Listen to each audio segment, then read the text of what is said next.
Please watch the video before commenting for the love of Lucifer. Warning. This video will contain scenarios that revolve around sexual abuse, sexual violence, gun violence, and drug abuse. If you do not like this video, I would suggest you turn off until you are strong enough to able to watch this. Viewer's discretion is advised. Thank you.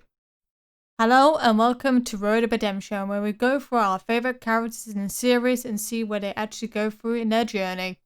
I would also like to say thank you for Sabotage for making the intro for me that I have customly edited it for myself. Link in the description will be for his Twitter. I thought starting off with Patient Zero would be the best candidate to start this series going forward, as there's more information on Angel than any other character. Charlie would have been likely for the first episode, but Hazbin Hotel is her story, her hero's journey that will unfold to the world, so I will be saving her for last. With Angel, we have a set up timeline for his Road to Redemption arc into getting to heaven. If you watched my hot takes on why he's a dark horse, Valentino's abuse, the addict corrections, and the fate video I have on my channel, they'll be in the link description below. Charlie in the pilot did state Angel had been sober for 2 weeks, which was when the comic dirty healings would occur. The music video added would take place after the pilot.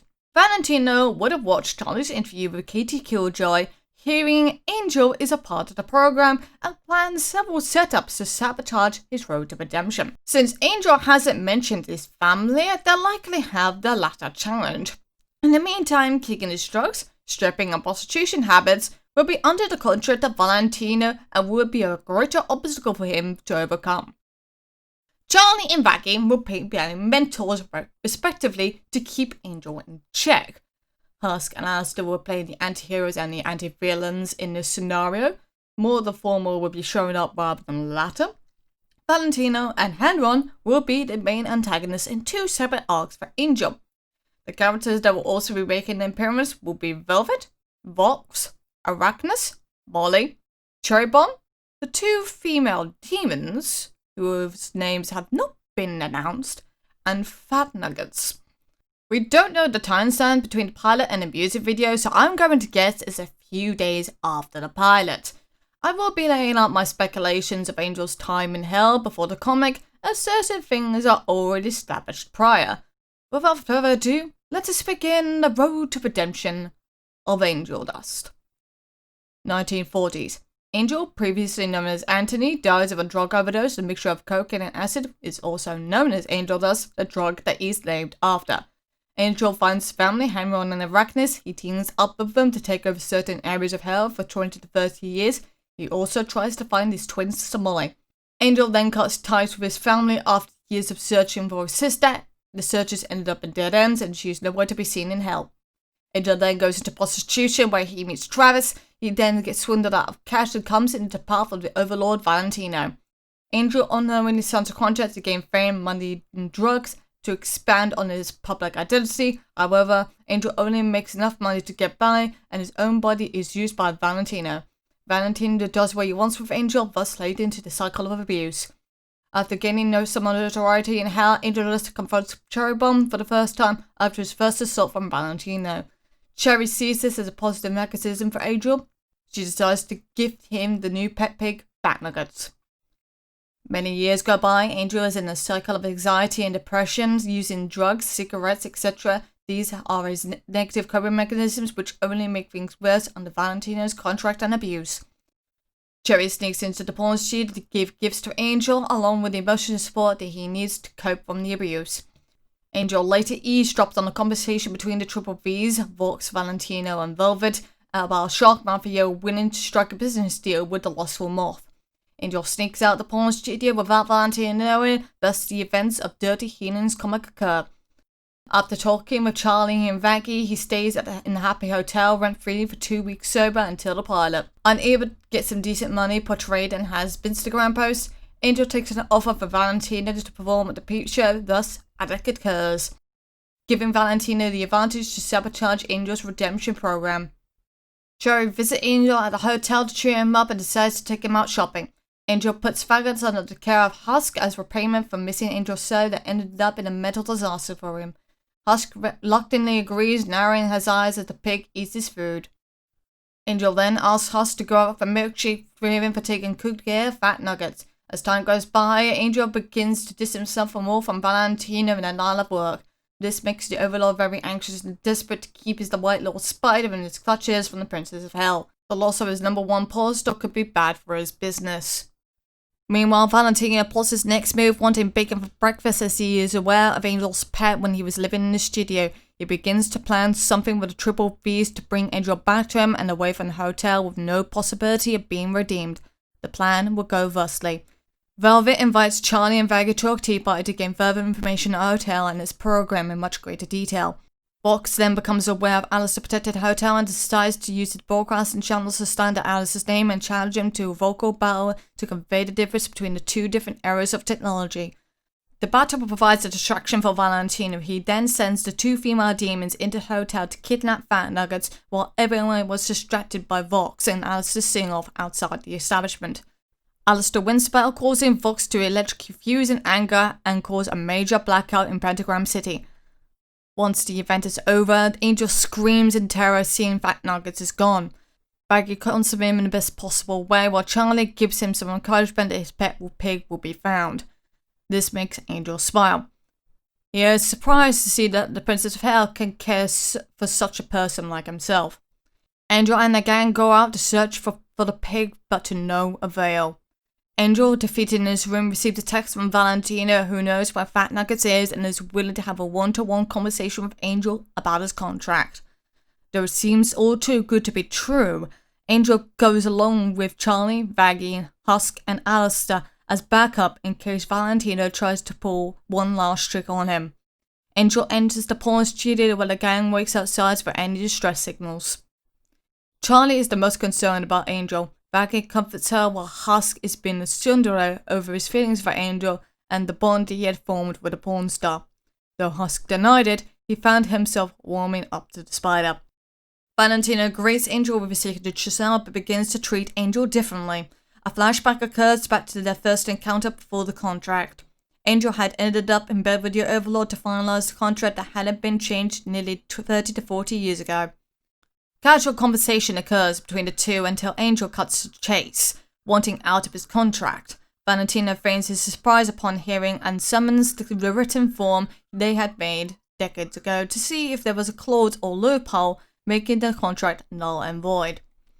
Valentino grins, stating that the contract is airtight. He insults the Princess of Hell by calling her a failure of her people and her project of rehabilitation to be a sham. Angel clenches his fist underneath the table and gives Valentino a rather vicious look. However, he held his tongue, knowing Valentino can do more harm than he can. The meals for both of them came out as a 3-course fashion. Starters included a plethora of sliced and toasted baguettes with melted camembert on top, along with an array of sauces and other accessories. Main course included meatball spaghetti with basil and red wine sauce. Dessert was a banana split, 6 layers of ice cream, honeycomb toppings, cherries, and salted caramel sauce. Angel begins to question Valentino if any of the food and drinks are laced with any form of narcotic. Valentino denies this with utmost honesty, shocking Angel to nearly a point where he fell off his chair. They exchange back and forth on their contract and then pass between their meals. Valentino then asks about Fat Nuggets. Angel remembers why he was here and begins to answer back, wanting more information on his pet's whereabouts. Valentino begins to deflect the information about meat and how pork is a rare delicacy in hell, even from a creature that was raised in the realm. This confuses Angel to no end, agitating the spy demon, who demands a straightforward answer. Valentino howls in laughter, leaning into Angel, giving a tear, saying, "Let's just say where he is will be hard to digest." Angel's heart stops a brief moment. He looks down at his feet, thinking that he'd just eaten his own pet pig, given to him by a person that cared for him the most in this realm.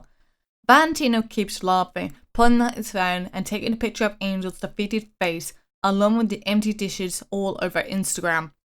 Before the moth demon could post, Angel speaks slowly. "How fucking dare you?" Looking up at the Overlord with murderous intent in his eyes. continued thusly. Angel continued, "How fucking dare you take away the only thing that keeps me happy? You violated me without warning or nor consent, and bowled your way into my head with your egotistical leverage of my inhibitions. On top of that, you sabotaged my way of rehabilitation, costing me my chance to be redeemed." Angel nearly goes into his demon form, about to launch himself towards Valentino. The Moth Overlord uses his red smoke to drug Angel with higher potency than normal. Angel reverts back to his normal form, screaming in agony as the drug burns his body from the inside. The gang outside rushes into the establishment to intervene. Husk acts on instinct, seeing Angel pinned to the table by the Overlord with his pants down as he was about to violate him once again. Husk jumps on top of Valentino, scratching his face and biting his skull. The Moth Demon snaps his cigarette and pulls away from Angel to get the Cat Demon off him. With the smoke now cut off, this causes Angel to snap out of his trance. Angel is still traumatized by the event. Charlie goes in to get him out of the area of conflict, while Vaggie joins in with Husk to battle the Overlord as he summons his bodyguards. Alistair then intervenes with his voodoo magic, summoning tentacles to take out most of Valentino's goons. Husk and Vaggie have Valentino pinned to the floor, face battered and teeth smashed up to the gums. Just when Alistair was about to deal with the final blow, Angel interrupts as he wants to do it instead. The radio demon steps aside to give Angel his shining moment. Charlie argues that killing him would be wrong and there was no way for Angel to be redeemed in the cycle of revenge. Angel takes Charlie's words into account, leaning into Valentino's face, saying in a low voice of renewed confidence, "I am no longer your puppet. There are no strings on me. I no longer will obey your orders from a sad, pathetic, selfish scumbag like yourself. I will never be like you. You have tried to sabotage my way to rehabilitation, but no more. I am done." Angel walks away from the Overlord along with Charlie and Vaggie. Valentino attempts to stand up but is stopped by Alistair and Husk as the radio demon deals the final blow into the abusive pimp. The contract burns into ashes, ending Angel's torment forever. Charlie and Vaggie ask if Angel is alright. Angel responds saying he was shaken from the experience and will need time to collect his thoughts. The female demons come to Charlie, giving her information on Fat Nuggets, telling her he is still alive.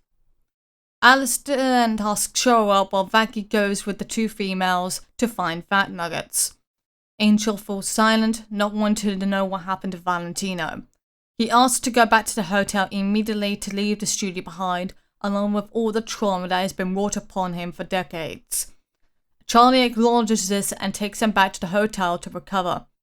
Vaggie goes out to get Fat Nuggets as the two female demons reveal they had been planning to go against Valentino. They were tired of working with him and be treated like objects. Angel immediately goes to his room. Husk then follows him, in an attempt to comfort the former porn star. Charlie comes in with Vaggie revealing the little helping to Angel. Angel's eyes go wide in happiness and relief, crying with tears of joy seeing the little piggy unscathed. He then brings him back into his own hands, crying happily as his pet licks his tears. Everyone gives Angel some time alone. Before Husk could leave, Angel says his thanks. Husk groans in acknowledgement with a hint of a grin and tells Angel to not expect this kind of behavior ever again. Angel giggles and teases him more, making Husk yell and swear before leaving his room. This concludes the Valentino arc of Angel's story as addictions begin to wane away due to no longer being under Valentino's control anymore. Vox and Velvet are in a disarray of what to do next, but they play future roles in different Road to Redemption episodes. Over time in the coming months, a bond more or less begins to form between Husk and Angel. The rest of the staff begin to notice and tease Husk about it. Husk abruptly goes off on a tangent to deny the allegations, making Angel tease him further. A classic tsundere, Huskies. Cherry Bomb's visits had been frequent first over the course of 3 to 4 months. Then she stopped. Even her Instagram postings were not as common as they once were. Angel ponders the reason for her absence until Vaggie knocks on the door, saying he had a visitor. Angel rushes to the door, assuming it was his best friend Toribom, but stops in his tracks. He is shocked to see his brother Arachnus for the first time in several decades, after leaving him and their father for not finding Molly. Arachnus speaks to him, requesting they leave the establishments to have a private talk. Angel complies while Vaggie argues that he shouldn't leave. Arachnus gives her a cold stare before continuing on out of the building with his brother. Going to a cafe far from the hotel, the brothers begin exchanging quips and pleasantries with each other. When asked about his progress of rehabilitation, Angel answers with a genuine honesty. This makes Arachnus smile for the first time since he came into hell. The little black spider then informs Angel that they managed to get information on Molly and are tracking their location as we speak. This causes Angel to drop his drink in sheer disbelief and shock that he can see his sister again. Further information was established on her whereabouts.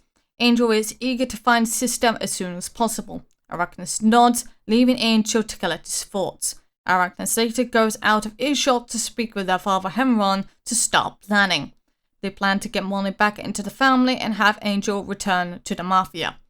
Angel doesn't return to the hotel until the early hours of the morning. Alistair confronts Angel and questions him about his brother's behavior earlier towards Vaggie. Angel deflects, defending his brother's words. He sternly mentions that Alistair wouldn't understand that he was an only child. Alistair became triggered at Angel for mentioning his past. The commotion wakes up Charlie and Vaggie. They arrive to stop the radio demon from turning the spider demon into a rug. The dispute is diffused when Angel leaves the lobby to his room. He casually gives the Louisiana deer the middle finger, shutting his door in frustration. Fat Nuggets comes in to comfort him as usual.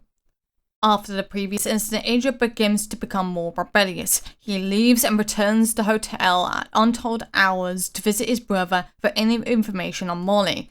This goes on for weeks on end and even more dead ends.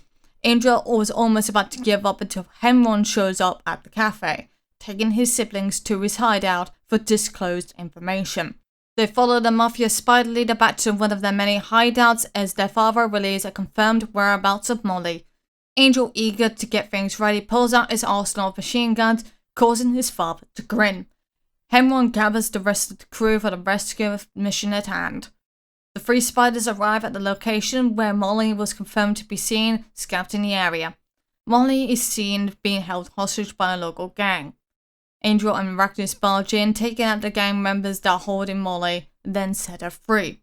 She is pleased to see both her brothers again, giving them both a big hug. Angel smiles in joy while Arachnus grits his teeth in disgust, putting up his usual hard front. The trio join up with Hemron to have a family reunion in a private booth at an Italian restaurant to celebrate. Angel comes back to the hotel still drunk, causing another dispute between him and Alistair. Husk intervenes instead.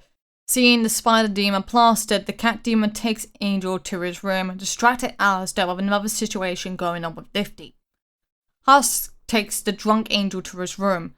He puts him into bed and leaves him with his pet for the night.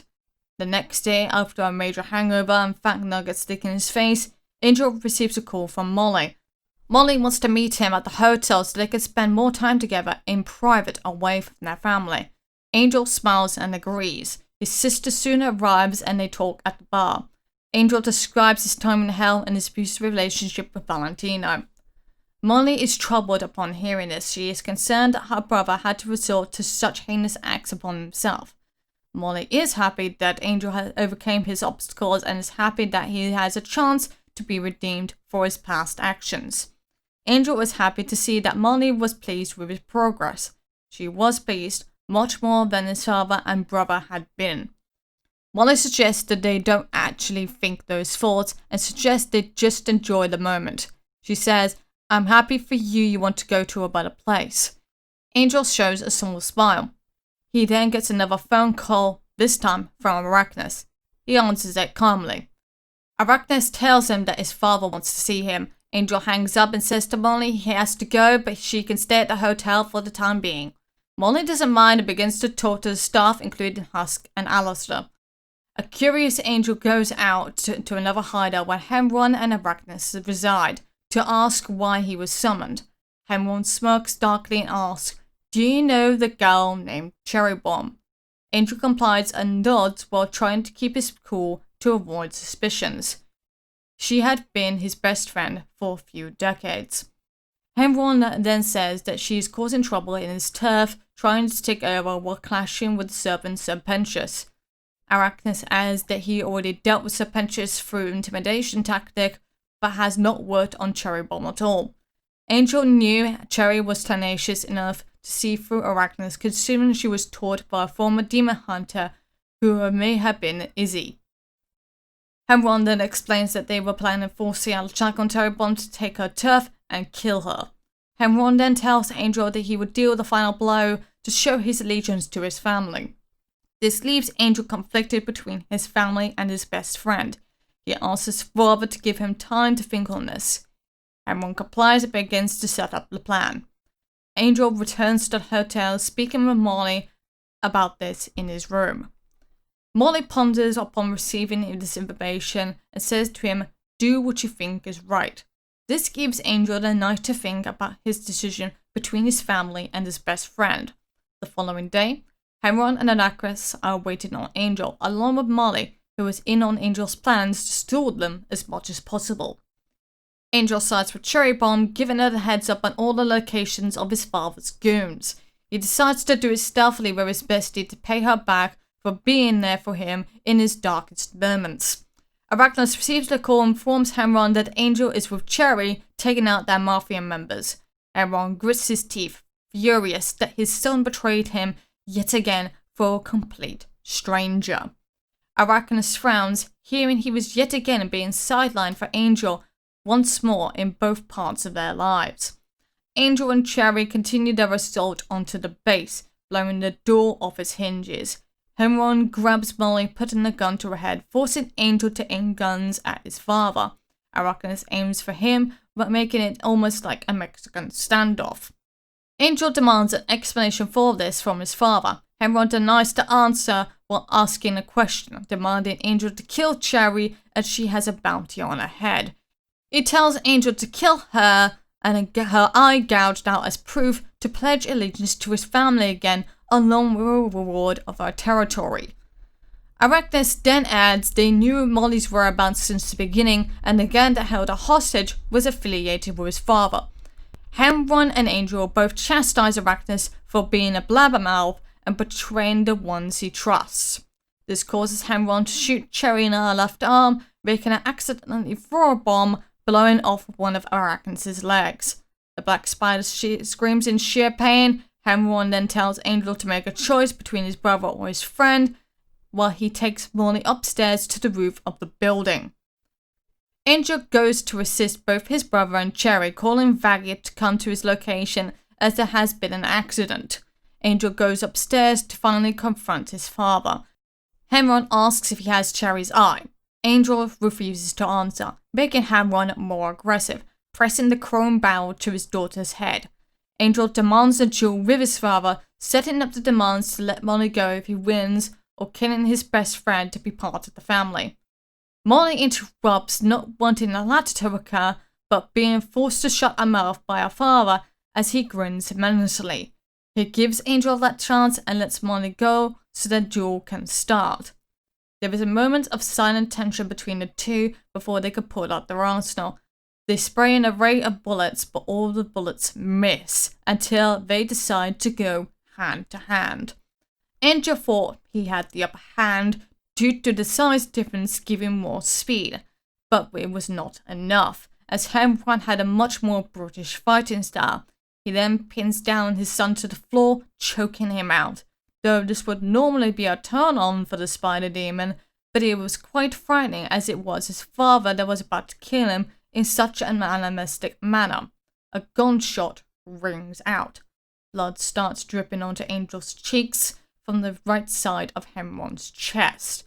It was Arachnus who had fired the bullet. Molly goes to her little brother, concerned about his wound. Arachnus grins and informed Angel he had a chat with Cherry while he was fighting, and all he heard of the trauma that he went through. Arachnus vows himself that his family will never be harmed again, not even by each other. Henron loses his grip on his son's neck, holding his wound. He loses blood fast, getting dizzy. He stumbles backwards, fumbling near to the edge, almost about to fall to his death. The trio grabs him, Angel on his left, with Arachnis and Molly on his right. The weight distribution was too great for Angel to even lift his father until an unexpected visitor grabs his hand. Angel turns to see Husk arriving with reinforcements from the hotel. He tells Angel that Cherry had been taken to safety. Angel breathes a sigh of relief, grateful to have the cat demon by his side.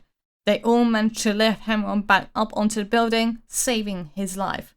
Husk goes to get Vaggie and Charlie to call in the emergency services in hell. Henron then asks Angel why he saved him after he tried to kill him. Angel responds because families stick together. Though we may have our tribes going at each other, there are always opportunities for good solutions. Molly hugs them all as they were a family again. Moments later, Henron was taken to the hospital, escorted by police for attempted murder and grievous bodily harm. Angel decides to not press charges on his father, but will visit him in prison when he can be free. Arachnis, not knowing where to go at this point, asked Angel if he can stay at the hotel. Angel leads him towards Charlie to get him to be part of the rehabilitation program.